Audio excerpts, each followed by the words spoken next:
I don't know if if may kapupulutan ba ng inspiration itong pagpapakita ko kung paano. But you know what? I'm in law school and I am a working law student, and currently I just gave birth last year. I am 30 years old, and sabi nila mas madaling makalimot kapag may anesthesia, nagpa-epidural, and I can really say that it's true. So, these things that I'm showing you works for me. I'm not encouraging you to do the same because we have different study habits, but this really works for me.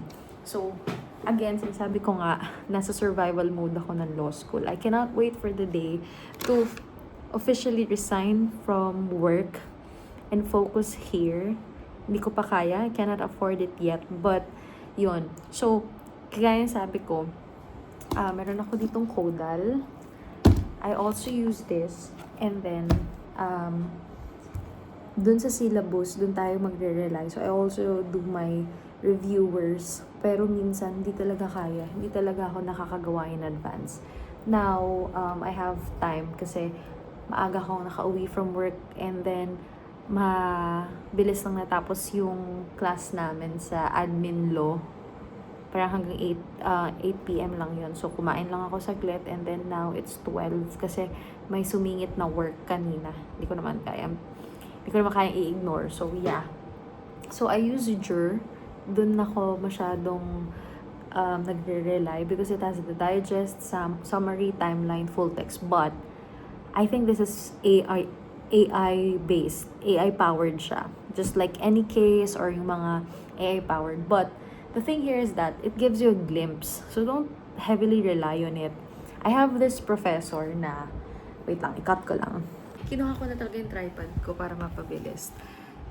Yun, meron kaming professor.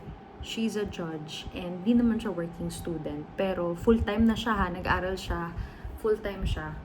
Tapos, ang sabi niya sa amin, which I agree, sabi niya,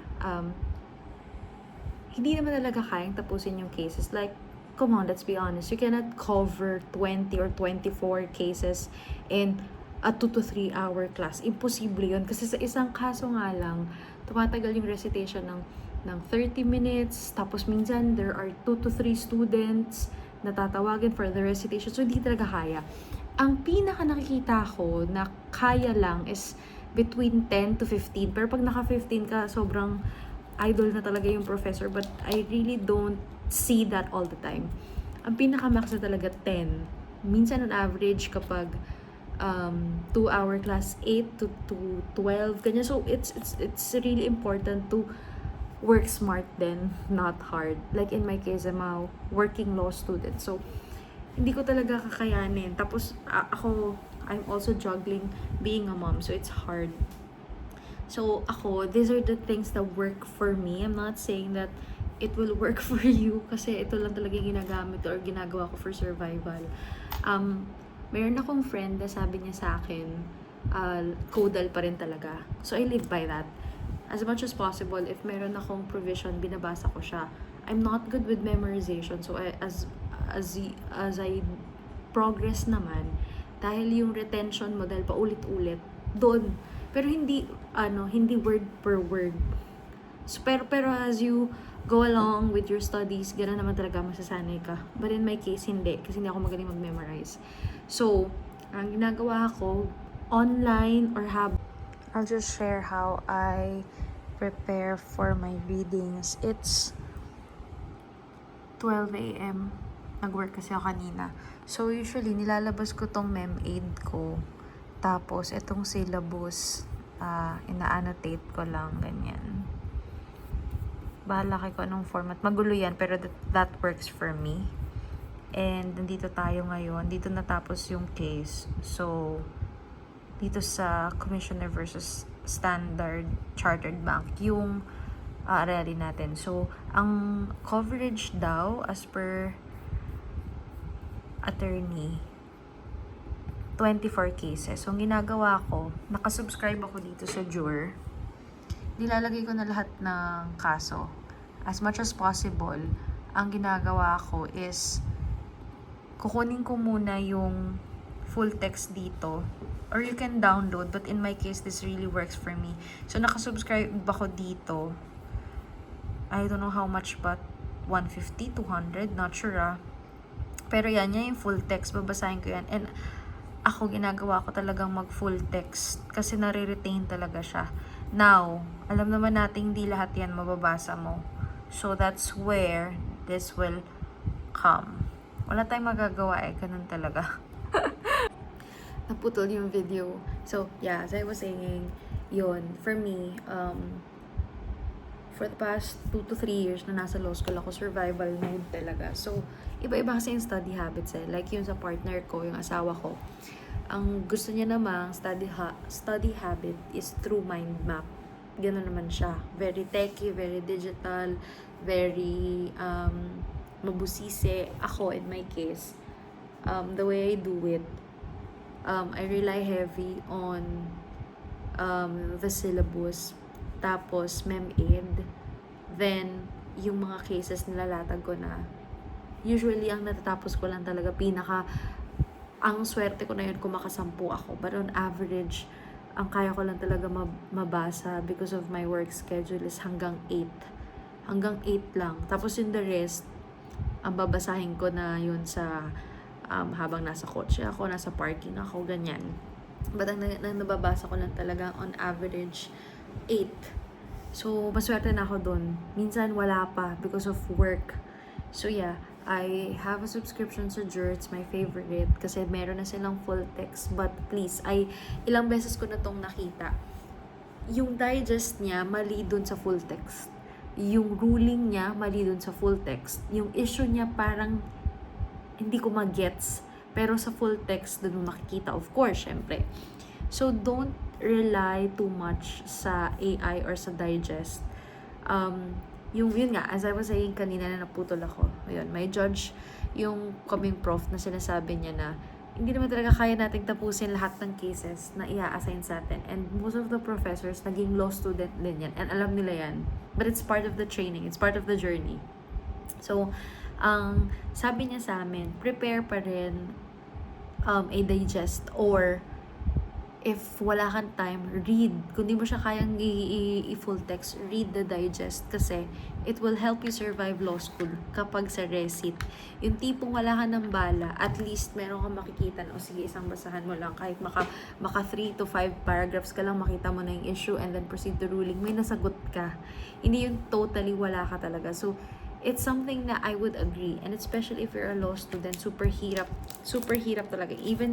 Even ako sa sarili ko, hindi ko rin alam paano ko nararaos yung law school. Maybe because ito talaga yung gusto kong ma-achieve sa buhay ko, but it's so hard. Minsan iniisip ko kanina, admin law class. Ayun, because there are only 10 cases, kasi 2 hours lang naman There are only 10 cases assigned. Ayun, kaya talaga. Parang nabasa ko dun 7. Tapos, habang nagre-receipt yung iba, binabasa ko yung 3 in full text. Kasi kaya naman Basta alam mo, matatansya mo naman yun kung matatawag ka or what. Ako, ewan ko, as much as possible, if hindi ako aabot dun sa reading, hindi ko na siya ipipilit na basahin. But for the sake na may ma-receipt ako, babasahin ko yung cases. But after the class, ensure ko na maski pa paano babasahin ko siya. Kasi if you're a working student, super hirap talaga ng schedule. Even in my case na meron akong hybrid setup, hindi ganun kadali. I'm telling you, it's not hard. So you have to really work smart and how you handle your readings, your time. Yan. And ako, hindi ko rin mapigilan sa social media kasi parang super stress ko sa works and I try to browse. But yeah, that's what works for me. I'm not saying you follow it because we have different study habits. May mga tao kasing i-enforce nila kung paano sila mag-aral. Iba-iba nga tayo. In my case, magkukodal ako, whether it's a physical copy or the book, and then magde-digital ako na kodal. Kung hindi man, try ko through MEMAID kasi ako, it works for me, lalo na yung mga concepts dun ko siya tinatry i-memorize and intindihan. And then, you refer sa syllabus kung anong hinahanap nung professor, and try to read, as much as possible, try to read in full text. Late ko na yan na-realize kasi before talaga when I was in my first year, first sem, grabe, puro lang ako digest, type ko digest. And then, I realize it's easier to understand the concept when you read in full text. So, parang na-realize ko lang siya last semester. Sabi ko parang okay talaga na wag mong ipilit na ubusin lahat yung readings, kasi kung pipilitin mo nga siyang maubos as hindi naman ganun kadlalim yung intindi mo. And then, I'd rather yung quality na lang na ganito lang yung nabasa ko. So, ganun. And then, wala akong choice eh. I rely pa rin with digest para if during recitation may masabi ka. And then there are classmates na would give you notes. I also value them. So yeah, I'll show you kung paano ko, I would say na let's do a come study with me type of vlog at kung ano bang ma-insert ko. Because right now, because of the war, oil price hike, yung heat index, sobrang init ngayon, we shifted to online classes, and katatapos lang ng Holy Week break at nasa hangover stage pa ako and even the professor. So yeah, ang gagawin ngayon, parang mag-shift, and then but not official because discretion pa rin naman siya, but there's already a memorandum released by the LEB. So I'm really thankful for that, because my work, even though I'm blessed enough to have a work that allows me to juggle both, hindi pa rin ganun kadali. That's why I'm trying as much as possible to squeeze in vlogs like this, kasi gusto kong balikan yung journey ko. So yeah, sobrang chika na. Anong oras na? It's almost 1 a.m. Wala pa akong nasisimulan technically. It's 10 a.m. and I have class later.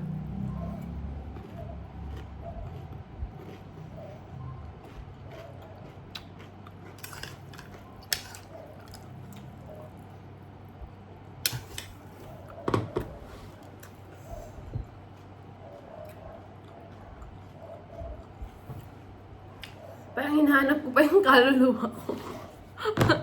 My God. Kagagaling ko lang sa sakit. Like, nagpahinga talaga ako over the weekend. Nag-rest, ganyan. Spend time with my partner. Because, yung sakit na andito, sobrang sakit yung dito. And, even though may sakit ako, nag-ano pa rin ako, nag 30-minute home workout pa rin ako. I'm trying to lose weight. My current weight is 60 kilos. Yung weight ko before ako mabuntis is 53 kilos. Nung buntis ako, na umabot ako ng 69. Of course, syempre may baby. But, I'm trying to lose 10 kilos. 60 ako now. Between 50 to 53 kilos yung gusto kong i-goal na weight. When I was breastfeeding, na-reach ko na yung 57. And akala ko magtutuloy-tuloy. When I stopped breastfeeding, parang na-gain ko rin yung kilos na yon. Now, I'm back to 60 kilos. And it feels so heavy. Yung ganon. But, I'm trying as much as possible na mag-exercise. Ang hirap. My body was so sore from sickness and the home workout. Ang ganda ng HIIT workout na ginawa ko.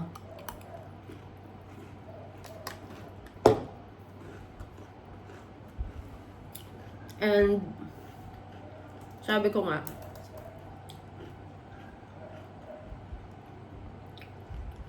if ever na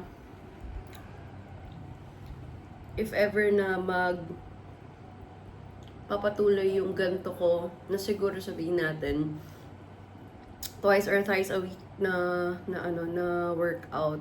I hope by September, kahit yung 53 kilos ko lang before, gusto ko mabalik. My gosh, I feel so heavy.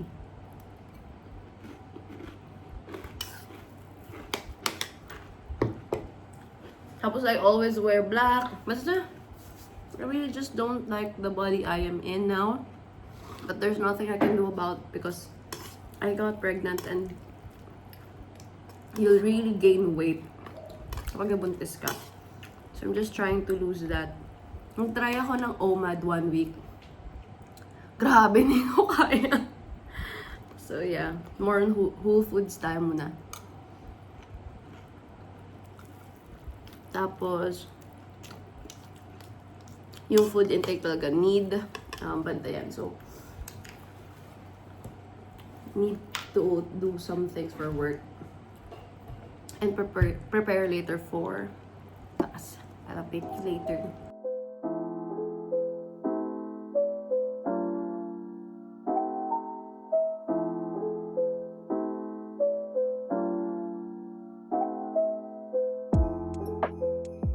Here's I do my reading. So I have admin class law later, and these are the cases that we'll cover.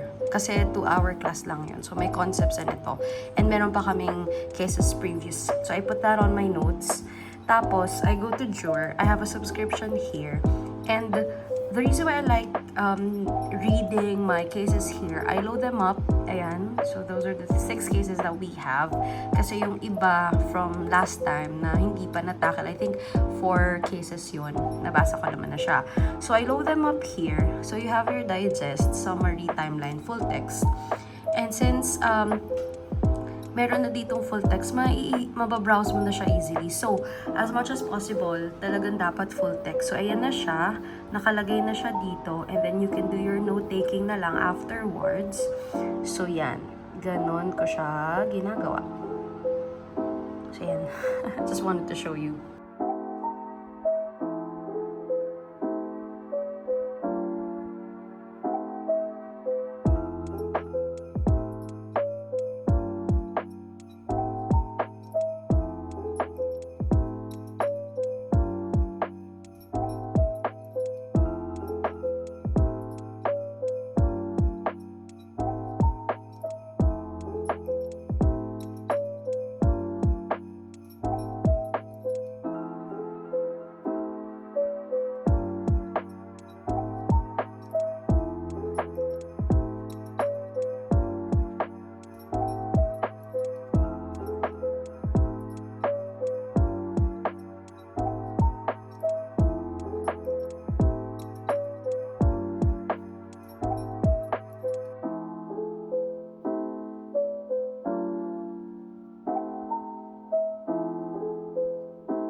Super sarap.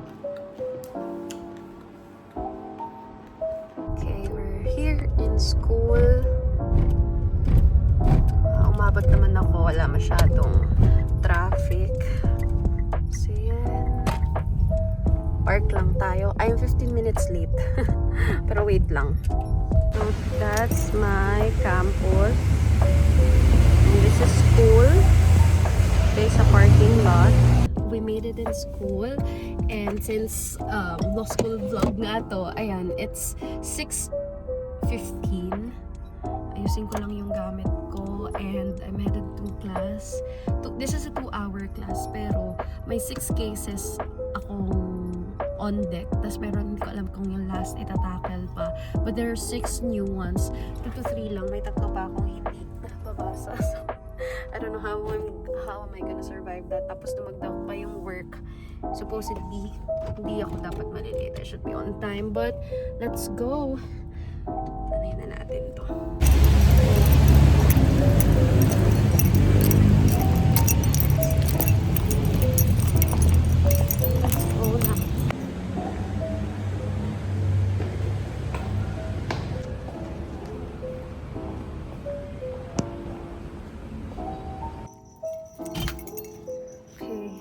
Konting chika.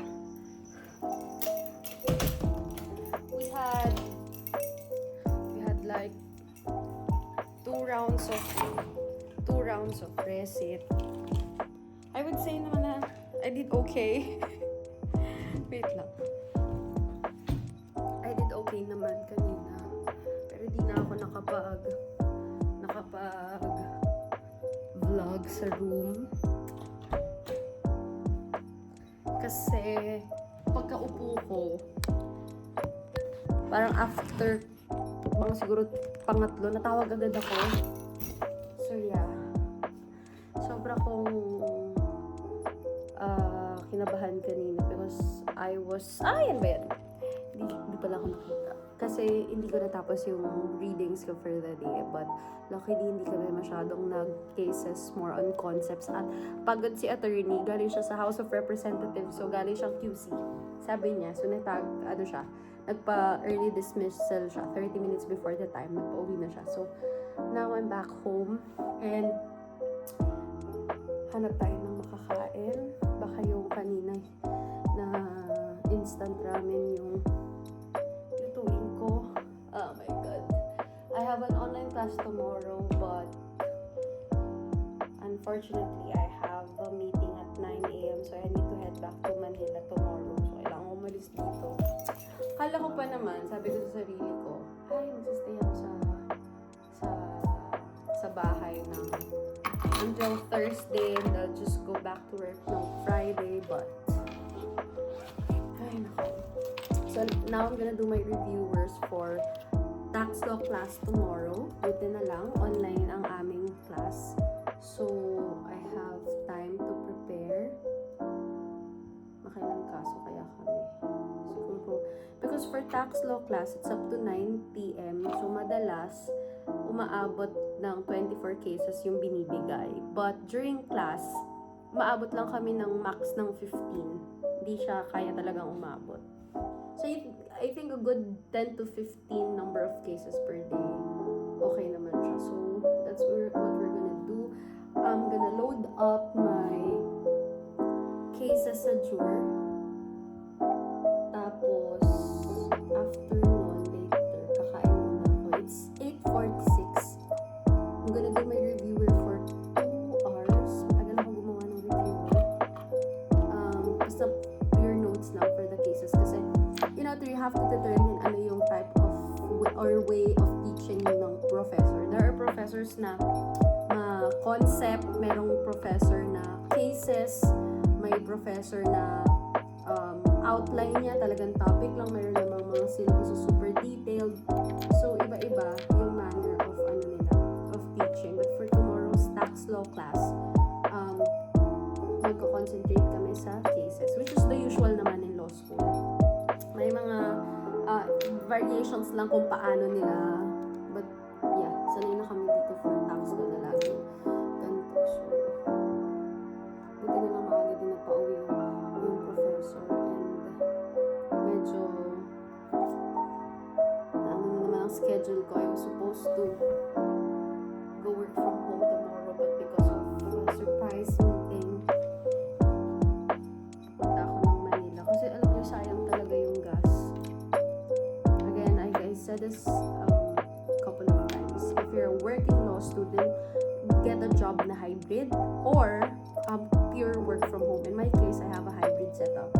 I work Mondays and Fridays, but in between, if I have an important meeting in Manila, I have to be there physically. But because of the war and the oil price hike, yung management medyo nagko-consider for employees' welfare. And my God, sobra talagang mahal. Parking, gas, food. Kaya ako